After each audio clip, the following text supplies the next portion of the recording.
Hi, welcome back to my Green Studio channel, and here's our environmentalism tips for today. I'm pretty sure that all of us are aware what is air pollution. Air pollution is a contamination of the indoor or outdoor environment by any chemical, physical, or biological agent that modifies the natural characteristics of the atmosphere. It also refers to the release of pollutants into the air, pollutants that are detrimental to human health and the planet as a whole. So what can we do to help improve our air quality? Number one, let's drive our car less. Walking is healthy. And let's reduce gas consumption. And let us always keep our car in good repair. And turn off our engine if not in use, and let's fuel our vehicle in early or late hours. Let's not burn our trash, and of course plant and care for the trees.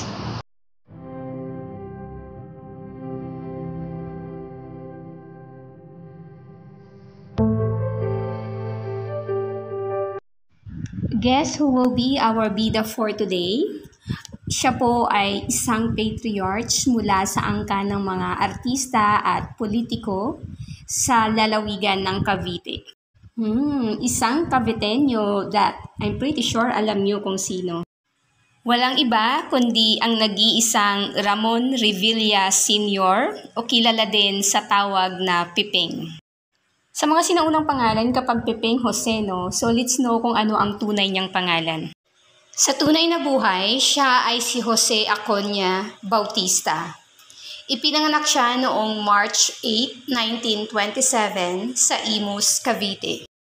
Ang kanyang mga magulang ay sina Ildefonso Bautista at Andrea Acoña. 10 silang magkakapatid at si Ramon ang bunso.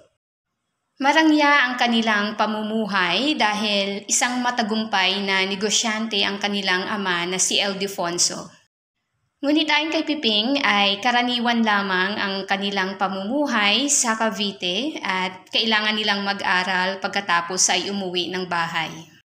Nagtapos siya ng elementarya at sekundarya sa Cavite at dito siya sa Maynila nag-aral ng kolehiyo. Pinangarap ni Pipeng na maging isang doktor, ngunit dahil siguro may negosyo ang kanilang pamilya ay isang kurso tungkol sa komersyo ang kanyang kinuha sa Far Eastern University. Dito siya nagtapos ng bachelor's degree in commerce at dahil ayon kay Pipeng ay spoiled siya sa kanyang ina at niregaluhan siya nito ng isang gasolinahan nang magtapos siya ng pag-aaral. Si Ramon ay may matikas na pangangatawan at kagwapuhan din at mapupungay na mga mata kaya hindi rin nakaligtas sa kanya ang mundo ng showbiz. Sa edad na 20 ay pinasok na niya ang mundo ng pelikula. Nabigyan naman siya ng mga maliliit na roles sa pelikula ng LVN Pictures gaya ng Pulo ng Engkanto noong 1951 at Yolanda. At noong 1952 ay Teniente Carlos Blanco. Taong 1952 din nang magsimula siyang gumawa ng mga pelikula sa Sampaguita Pictures at narito ang mga kanyang nagawa sa Sampaguita mula 1952 hanggang 1959. 1952, Ulila ng Bataan at Siklab sa Batangas. 1953, Recuerdo, Mr. Kasintahan, May Umaga Pang Darating at Goryo at Tekla. 1954, Anak sa Panalangin at Matandang Dalaga. 1955, Sa Dulo ng Landas, Cordapia, Bim Bam Boom, Balisong at Binibining Kalog. 1956, Babalo. 1957, Tarhata at Katawang Lupa. 1959, Big Time Berto. Pagkatapos ng pelikulang ito ay umalis siya ng Sampaguita at lumipat si Ramon ng Larry Santiago Productions. Narito naman ang mga pelikulang nagawa niya mula 1959 hanggang 1965. 1959, Pitong Byuda, 1960, Matandang Pa-Charming, Gabi ng Lagim, Walang Daigdig, True Confession, at Johnny Davao. 1961, Dakilang 9, Pantalan 3, at Magdasal Ka Na. 1962, Santa Clarang Pinong-Pino, Sakdalista, at Kadyong Ngiti. 1964, Scout Rangers, Mariveles, at Commander Fidela. 1965, Liko-Likong Landas. Sa mga pelikulang ito ay supporting actor lamang siya or mga maliliit na roles lamang ang binigay sa kanya. Taong 1965 din nang magdesisyon si Ramon na tumigil muna sa paggawa ng pelikula at nagtrabaho siya sa government office sa Bureau of Customs. Isa siya ditong Senior Intelligence Officer na may ranggong Major, ang head ng Secret Service Unit. Pagkatapos ng 7 taong paninilbihan sa gobyerno ay nagdesisyon si Ramon na muling bumalik sa showbiz. But this time ay hindi lamang siya artista kundi isang producer din. Taong 1972 ay itinayo niya ang Cavite Pictures. Ang unang pelikulang ginawa niya ay ang Nardong Putik, Kilabot ng Cavite. Kumita ng malaki ang pelikula, tinangkilik ito ng mga tao at dito sumikat ang isang Ramon Revilla Sr. bilang isang action star. Taong 1973 ay nagkaroon siya ng kasosyo at ang Cavite Pictures ay naging Imos Productions. 2 pelikula ang nagawa nila ng taong iyon, ang Pepeng Agimat, Sa Daigdig ng Kababalaghan at Hulihin si Tiagong Akyat. Isa sa mga naging katuwang niya sa pag-manage ng Imos Productions ay isa sa mga naging partner niya na si Azucena Mortel. At maliban sa pagganap sa pelikula ay si Ramon din ang nagsusulat ng script at nagdidirect ng iba niyang pelikula gamit ang pseudonym na Jose Yandok. Grabe no, ang mga patriarchs talaga, mga achiever and more than an actor.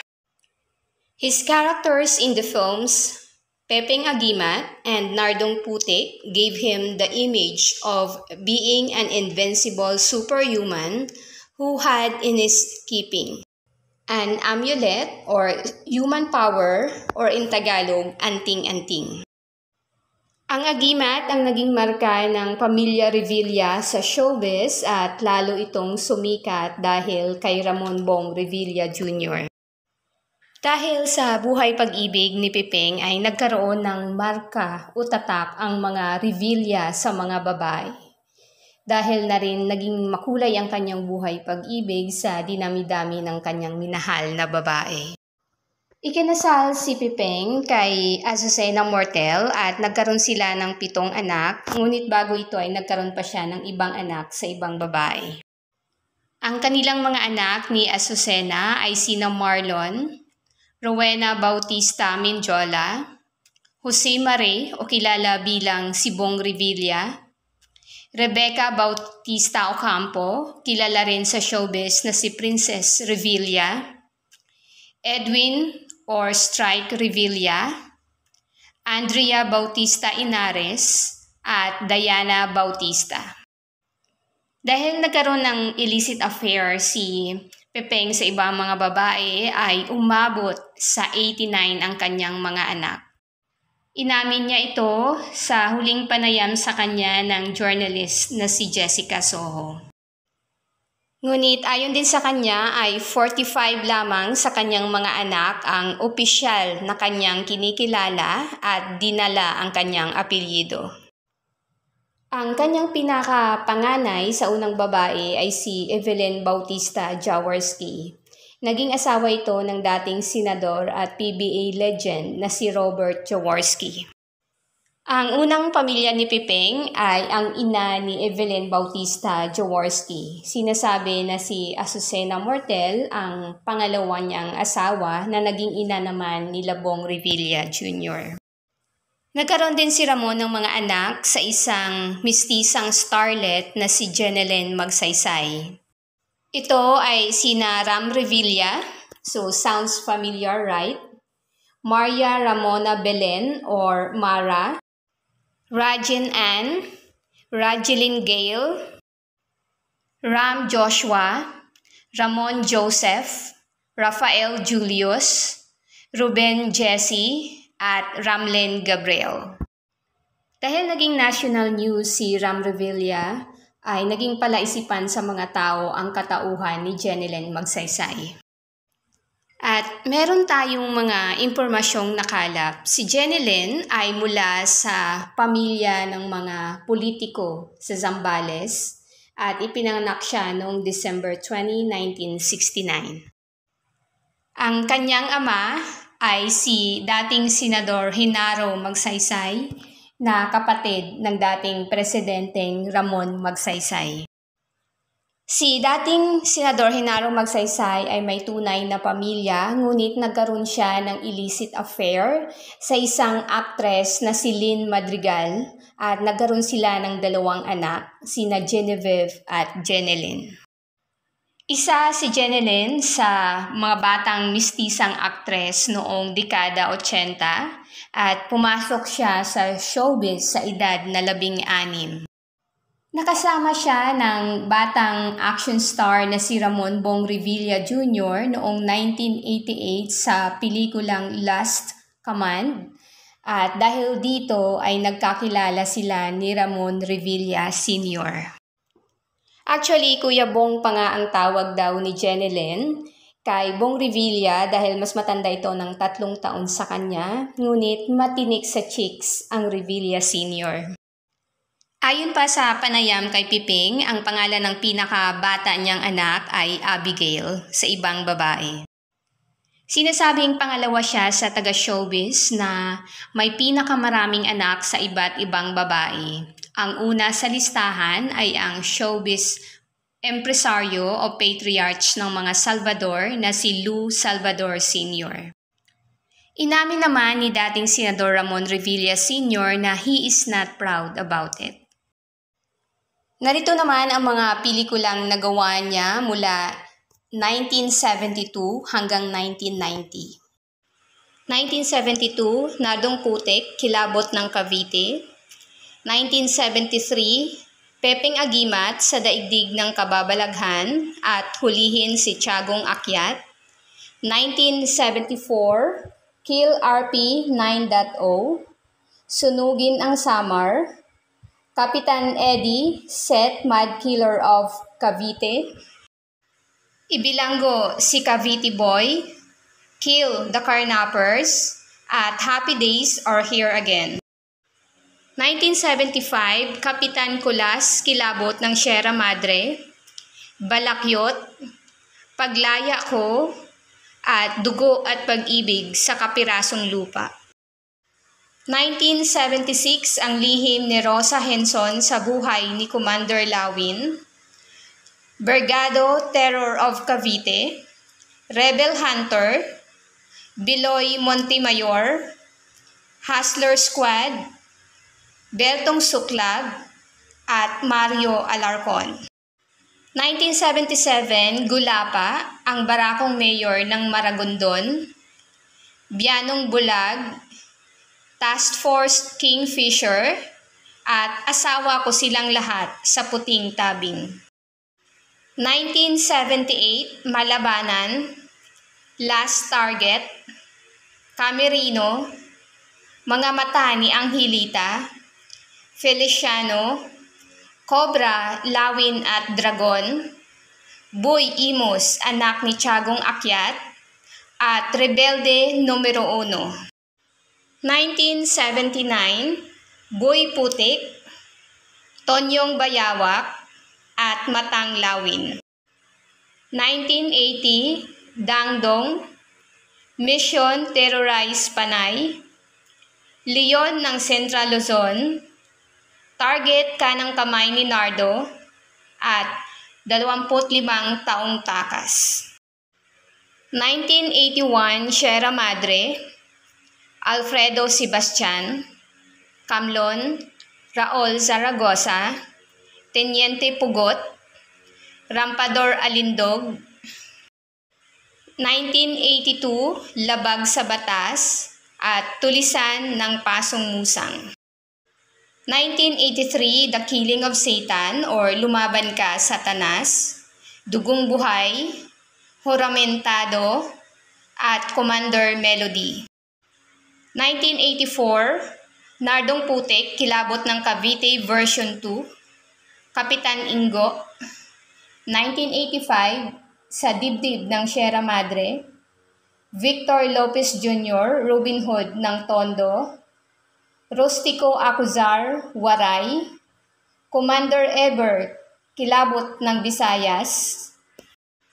1986, Iyo ang Tondo, Kanya ang Cavite, Kapitan Pablo, Cavite Killing Fields, at 100 Days in September, Bayang Magiting. 1987, Ultimatum Ceasefire, Feliciano Luces alias Commander Toothpick, Mindanao, Oscar Ramos, Hitman, Anak ng Lupa, at Pepe Sasiao, Public Enemy No. 1. 1988, Cordillera, alias Pusa, ang taong may 13 buhay, Joaquin Bordado, ang Supremo, at Pepeng Corriente, Man with 1,000 volts. 1989, Arrest Patrolman Rizal Ali Zamboanga Massacre, Bala dapat kay Chris Cuenca, Public Enemy No. 1 of Region 4, ang Mahiwagang Daigdig ni Elias Panique, at Target Police General Major General Alfredo S. Lim Story. 1990, David Balondo ng Tondo, at Apo Kingpin ng Maynila. Tumigil na muna si Piping sa paggawa ng pelikula dahil taong 1992 ay pinasok niya ang mundo ng politika.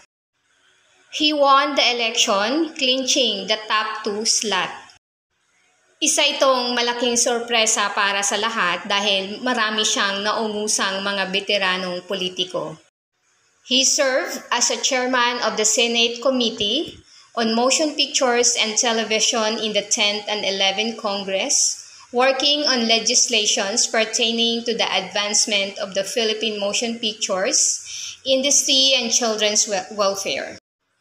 Kahit maraming detractors sa politika si Senador Ramon Revilla, dahil sa kanyang pagiging artista ay marami naman po siyang napatunayan at nagawa sa kanyang 2 termino mula 1992 hanggang 2004. Ayon sa kanyang senator's profile, he became the father of the Public Works Act when he was designated as chair of the Senate Public Works Committee. He was the author of Republic Act 8150, which signed into law by then-President Fidel V. Ramos.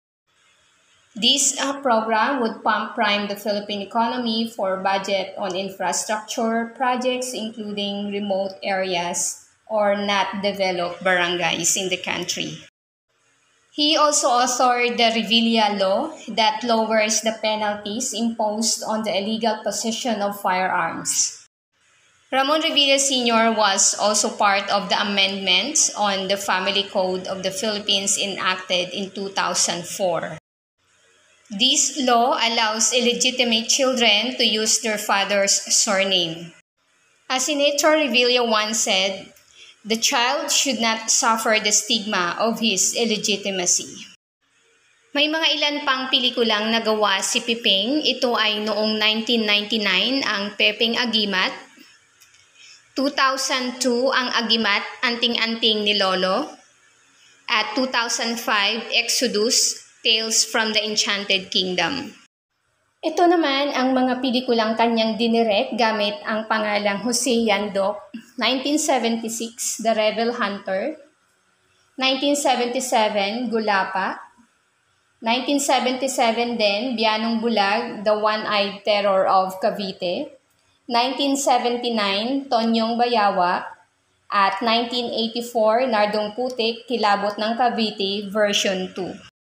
Ito naman ang mga accolades o awards na nakuha ni Ramon Revilla Sr. 1973, FAMAS Best Actor Award for Hulihin si Tiagong Akyat. 1975, Outstanding Film Production for Imus. 1976, Outstanding Producer of the Year. 1979, Most Outstanding Actor at Box Office King. 2005, FAMAS Presidential Award. 2011, 33rd Catholic Mass Media Award or CMMA Lifetime Achievement Award. 2019, Outstanding Star of the Century Special Award at 2021 Posthumous Award. March 8, 2011, isang 10 meters bronze statue ang ipinakita sa publiko na itinayo in honor of Pepeng Revilla Sr. Gawa ito ng isang national artist na si Eduardo Castrillo. Kasabay nito ang pagpapatayo ng museum in honor of Ramon Revilla Sr. na ipinatayo ng kanyang pamilya at isa itong sorpresa para sa kanyang 84th birthday celebration. Ito ay pwedeng bisitahin ng publiko sa kanilang bahay sa Bacoor, Cavite at makikita dito ang mga lumang larawan at memorabilia mula sa 50 taon sa showbiz ni Ramon Revilla Sr. Kanina po ay nabanggit natin ang ilan sa pangalan ng kanyang mga anak at isa na dito si Ram Revilla. Ang nangyari kay Ram ay naging national issue at sinundan ito ng publiko sa balita araw-araw dahil involved ang kanyang mga kapatid sa pagpaslang sa binata. October 17, 2013, Senator Revilla broke his silence and officially aired his emotions about Ram Revilla murder case and Ramon Joseph detainment. Ang isa pa nilang anak ni Jenelyn na si Ramona Revilla, na kapatid din ni Ram, ay nasa ibang bansa at merong warrant of arrest. Ayon kay dating Senador Ramon Revilla Sr., I felt like the world fell on me when I was informed that my son, Ramon Joseph, was not allowed by the court to post bail. I do believe that my son cannot do anything heinous. My children grow up in the Word of God. He was a good son. He was arrested without a warrant of arrest and he has been suffering in jail for almost 2 years. My son is innocent. Well, indeed, it's a word from a loving father. So ano na nga ba ang update sa kaso ng Revilla family? So noong 2019 po ay napawalang sala si RJ Revilla at nakalabas na siya ng kulungan. Ang verdict ng korte ay not guilty due to lack of sufficient evidences. Alam natin na maraming nagtaas ng kilay sa desisyon ng korte, ngunit bilang isang pamilya, masakit po ang nangyaring ito sa kanila. It's like a double jeopardy, lalo na sa kanilang ina na si Jenelyn. Imagine, nawalan ka na ng isang anak, makukulong pa ang iba mong mga anak. Sobrang sakit nito para sa isang ina. Kung ano man ang mga naging desisyon ng Revilla ay para yun sa ikakabuti ng kanilang pamilya. Let's pray for them to heal. May 31, 2020 ay isinugod sa ospital si Pepeng sa St. Dominic Medical Center sa Bacoor, Cavite. At sumunod na araw ay inilipat siya sa St. Luke's Medical Center sa BGC Taguig kung saan siya nanatili ng 2 linggo. He died of heart attack on June 26, 2020. From real to real life, Ramon Revilla Sr. life was legendary and truly a source of inspiration. His entry into the glitzy world of show business proved rewarding financially, plus the various citations awarded him for his brilliant portrayals on and off camera as actor, producer, scriptwriter, and socio-civic leader made him a big name in entertainment and social circles. Indeed, Ramon Revilla Sr. lived a fulfilled life. He will be forever remembered because of his agimat. Thank you for watching my Green Studio channel. Hanggang sa muli.